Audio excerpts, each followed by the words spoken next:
Safelka, naona num safelka. Tezava-miafina amin'ny fiainako, nahoana tsy mety lafatra isika roa. Toa manjavozavo sy akintsony antony, misingevaeva tsy tahaiza ny fotony. Raha ny fitiavako feno efa mahenika, indrisy ny semba ireo bisa felika. Zaho koa neba sahira saina malala, ny foko misedo tsy hoe tsy te halala.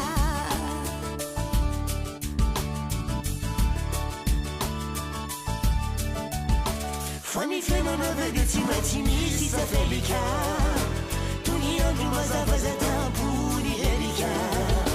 Ka isika zay mangata eto ambony ny lakana, lasa misedra sy fidiny resakana. Fa mbola misy miandrandra ny lanitra, tsy matahotra an'Andriamanitra. Kanefa ny valitsa felika, dia nenina foana matetika. Raha sisy prisa felika, tafaraka ve isika.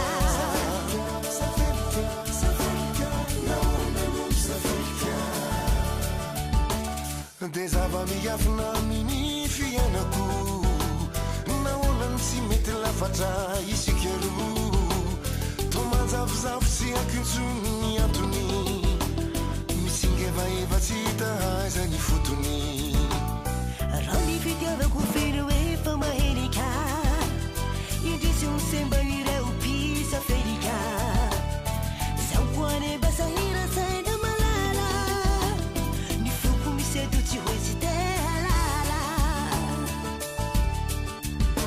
Fa ny fiainana vedy tsy maintsy misy safelika, toy ny andro mazava zay tambony helika.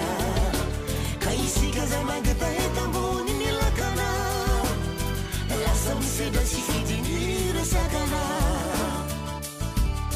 Fa mbola misy miandrandra ny lanitra, tsy matahotra an'Andriamanitra. Kanefa ny valitsa felika, dia nenina foana matetika. raha sisy prisa felika, tafaraka ve isika. Fa mbola misy miandrandra ny lanitra, tsy matahotra an'Andriamanitra. Kanefa ny valitsa felika, dia nenina foana matetika. raha sisy prisa felika, tafaraka ve isika. Nahoana num safelka.